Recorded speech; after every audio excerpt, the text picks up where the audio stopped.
মানুষ তো অনেক কিছুই পরিকল্পনা করে, কিন্তু তার পরিকল্পনার বাইরেও যে উপরে পরিকল্পনাকারী আছে সেটা কিন্তু আমরা ভুলেই যাই। হ্যালো এভরিওয়ান, আসসালামু আলাইকুম। আজকে সকাল থেকে ব্লগটা শুরু করেছি কারণ আজকে আমি সংসারে যত কাজকর্ম আছে সেগুলো সেরে নিয়ে আজকে যাব ডক্টরের কাছে। তো সকালবেলা উঠে যেটা আমি করি, সবার আগে একটু ফ্রেশ হতে হতে একটু গাছগুলো দেখে নিই, গাছে পানি দেওয়ার দরকার হলে সেটাও দিয়ে নিই। আজকে আর পানি দিব না, কারণ গতকালকে যে বৃষ্টি হয়েছিল সেখান থেকে মাটি এখনও ভেজা, তো যেহেতু ভেজা আছে এর মধ্যে পানি দিলে গাছের গোড়া পচে যাবে। এর মধ্যে আমি দুইটা নতুন গাছ এনেছি, সেটা হচ্ছে অ্যালোভেরা। অ্যালোভেরা গাছ তো ঘরে থাকা খুবই ভালো, যখন তখন কাজে লাগে, আর ত্বক এবং চুলের জন্য অনেক বেশি ভালো। তো সকালবেলা সব কাজ মোটামুটি করে ফেলেছি, বিছানাপত্র গুছিয়ে নিয়েছি, আর আজকে বিছানা চাদরটা তুলে দিয়েছি, নতুন একটা চাদর পেতে দিয়েছি। আসলে দেখা যায় কি, প্রচুর ধুলাবালি থাকে, দেখা যায় 3-4 দিন পর পর বিছানার চাদর তুলে না দিলে থাকা যায় না, ভালো লাগে না। নতুন করে একটা চাদর পেতে দিলে আবার দেখা যায় খুব ভালো লাগে, মানে একটু ফ্রেশ লাগে, ঘরটা স্নিগ্ধ লাগে। তো কয়দিন পর পর এরকম কাজ করতে হয়, আর ঘরে যেহেতু ছোট বাবু আছে খুব তাড়াতাড়ি নোংরা করে ফেলে। নতুন করে আবার চাদর পেতে দিই, তো আবার পুরান চাদরটা ধুয়ে দিই, এভাবেই আসলে কাজকর্ম করতে হয়। আর অনেকে কাজের লোকের কাজ পছন্দ করে না, আমি তার মধ্যে একটা। আমার কাছে ভালো লাগে না, আমি যতটুকু পারি নিজে করার চেষ্টা করি। তো এই তো আমি বিছানা চাদরটা ধুয়ে দিয়েছি, তো নিজেই কাপড় চোপড় যা থাকে সবসময় সেগুলো ধুয়ে দিই। আর আজকে আরও একটা কাজ করব, সেটা আমার ডাইনিং টেবিলের যে ক্লথটা সেটাও তুলে দিব, কারণ এটা অনেক দিন ধরে ব্যবহার করছিলাম। ভাবলাম যে সব কাপড় নোংরা হয়েছে সেগুলো একবারে ওয়াশ করে দিই।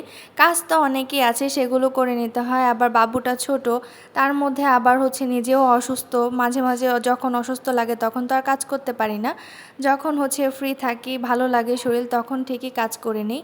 তো আজকে একটাই চাদর ধুয়েছি, এই বিছানার চাদরটা আর ধুবো না, কারণ এটা তেমন একটা থাকা হয় না আর তেমন একটা ময়লাও হয় না, তাই এই বিছানাটা যেমনভাবে গুছিয়ে রাখি তেমনভাবে গোছানোই থাকে। আর এই ঘরে যেহেতু কেউ থাকে না, গেস্ট আসলে থাকে, তো সেজন্য এটা এভাবে যেভাবে পেতে রেখেছি এভাবেই থাকে। তো যেটা বলছিলাম যে আমরাই যেভাবে পরিকল্পনা করি সেভাবে হয় না। আমি চাইছিলাম যে আলিফ আরেকটু বড় হোক, তারপরে আরও একটা বেবি নিব। তো দেন যেটা ভেবেছি সেটা তো আর হয় না, আল্লাহ তাআলা ভালো জানেন।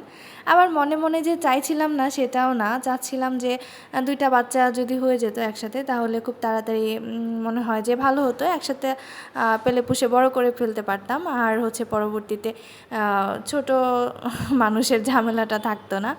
তো এইটাই চাচ্ছিলাম, তো আবার চাচ্ছিলামও না, মানে দুইটার মাঝামাঝিতে ছিলাম। তো আল্লাহ তাআলা যেহেতু দিয়ে দিয়েছেন, তো এর বাইরে তো আর কিছু করার নেই।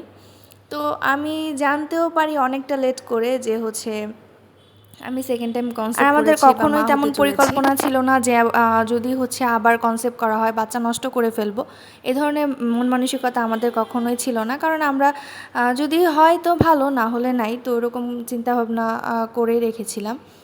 তো এই তো ঘর বাড়ি পরিষ্কার করেছি, নতুন টেবিল রান্নাটা বিছিয়ে দিয়েছি, আর পুরাতন যেটা সেটা রেখে দিব, আজকে আর ওয়াশ করব না, কালকে ওয়াশ করে দিব। তো এই তো টেবিলটা ভালো করে ক্লিন করে রান্নার উপরে যা যা রাখার সেগুলো রেখে দিব। আসলে কি বলবো, অনেকটা সময় পেরিয়ে গেছে তারপরে আমি জানতে পেরেছি।